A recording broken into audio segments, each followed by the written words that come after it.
a former FBI agent, John D'Souza, about a year ago or so, warning us that the deep state was going to use a fake UFO invasion in order to distract us from what's really going on. John D'Souza is a retired FBI special agent who served 25 years.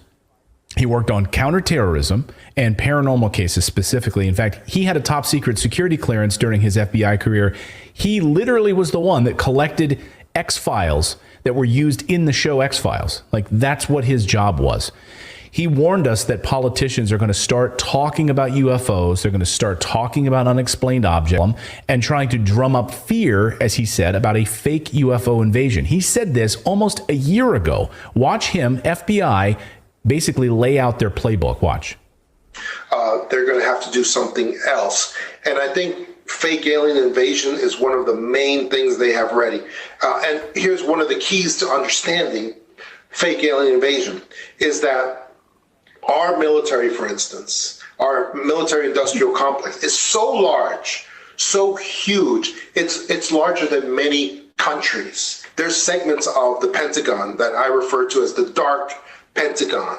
It is military officials that are working with the cabal because they really need to get the fear up, to get back on the map with this fake alien invasion. And we're going to see a lot more politicians start supporting the Tic Tacs and the UAPs. And they're all going to be getting online to support them and to show how important they are. Yeah. Ooh. Isn't that crazy? Where'd you take that up?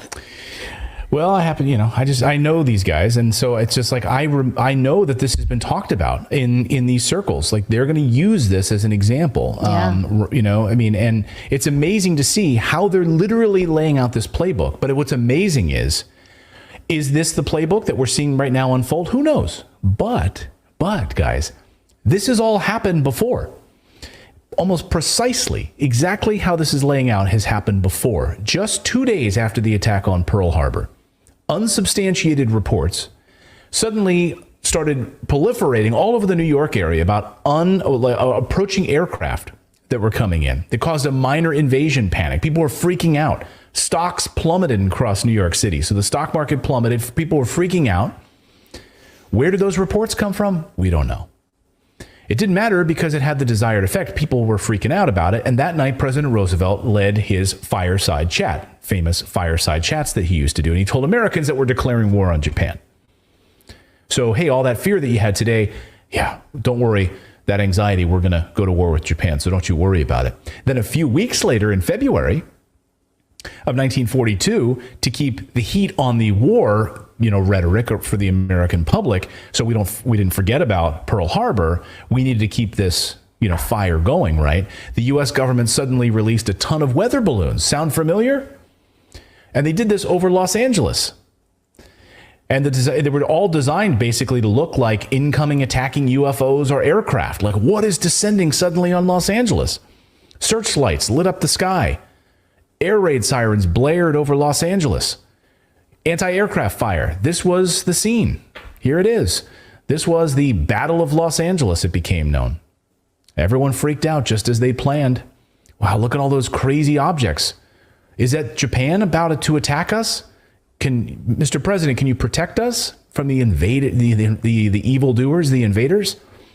Made all the newspapers, of course, searchlights and anti-aircraft guns comb the sky during an alarm. Everyone freaked out about it. It made all the newspapers and became known as the Battle of Los Angeles. And, are there aliens attacking us? No, it's the Japanese. It doesn't matter. Or is it just weather balloons? It doesn't matter. Just go along with it. Start firing the anti-aircraft guns. And America was sold the idea of going deeper into the bloody war to protect ourselves from Japan, of course. So a fake foreign invasion is what they're doing here. Former Lieutenant General Mike Flynn, yesterday, and he knows more than he's saying in this tweet. He knows this is fake. Look at this tweet last night from Mike Flynn. Be very careful chasing shiny objects, he tweets. Just when you least expect, you'll get punched so hard in the nose, you'll not recover. Steady, boys. Steady. Hey, what's up, America? So everybody's aware of the train that derailed in Ohio, releasing a whole shitload of toxic chemicals into the air. But most people are not aware that there have been a slew of train derailments all over the country, dumping toxic fucking chemicals all over the place. So on February 1st, we had a train that derailed in South Georgia, dumping a bunch of toxic chemicals out. January 12th, we had a train that derailed outside of Atlanta, dumping a bunch of toxic chemicals on the ground once again. Then there was the Ohio train that just derailed that fucking dumped a bunch of vinyl chloride, and then it exploded and caught on fire, shooting huge amounts of chemicals into the air, causing lots and lots of animals to die both on land and in the water, and people had to be evacuated because of it. And just days after that, there was another train derailment in Louisiana, causing more acid to spill on the ground, destroying the topsoil and killing yet more animals. Now, so far, the release of chemicals has included vinyl chloride, which is a level 1 carcinogen, meaning it causes cancer pretty much upon touch or breathing it in. Another chemical, I believe, is called phosgene, that burns your eyes, nose, and lungs and causes respiratory damage and death. Hydrogen chloride, which does pretty much the same shit, but just as bad, if not worse. And of course, in Louisiana, a train dumping hydrochloric acid onto the ground. I'm sure that's perfectly fine, since that shit can eat nails. All of these chemicals that have been released are cancer-causing in some case, and it begs the question, why are so many fucking trains derailing all over the nation? On top of that, Pete Buttigieg, one of our cabinet members, has been silent on all of it. Nobody's heard from him whatsoever, and he's in charge of all this shit, so you think he would be coming out of the woodwork to tell us what's going on, but nope, just trains derailing all over the place, spilling toxic chemicals everywhere.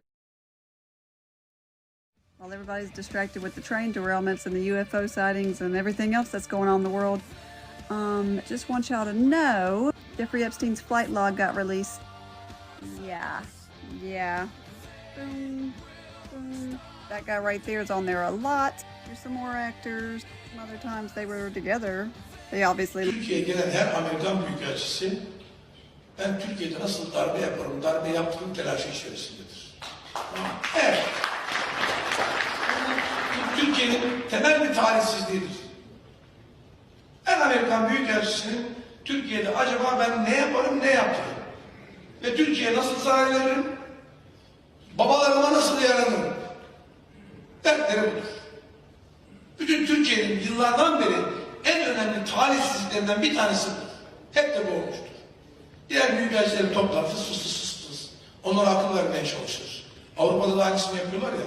Onları idare ediyorlar Avrupa'yı, Amerikan büyükelçileri. Avrupalılar üzülmez bu söze, merak etmeyin. Onlar gerçeklerin ne olduğunu biliyorlar. Hakikaten biliyorlar yani. Otururlar, dizayn ederler. Türkiye'de dizayn edebileceklerini zannediyorlardı ama bir adam oyunlarını bozduracak Tayyip Erdoğan. Bozduracak. Hakikaten. Onlar Türkiye'de böyle zannediyorlar.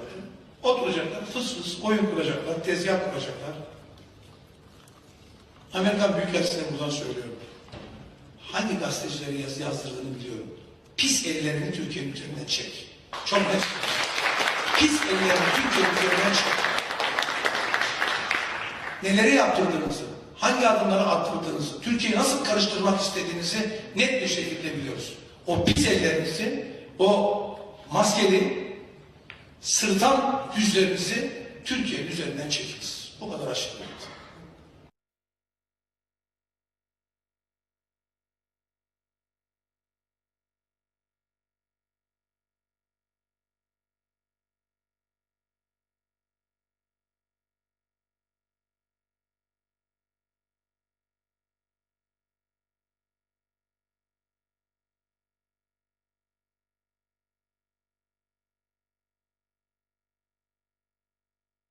Do y'all remember the movie Close Encounters of the Third Kind?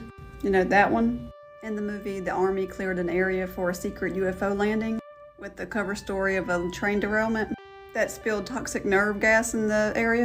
And coincidentally, Biden's White House is using UFOs to cover up the story of the train derailment that spilled toxic gas.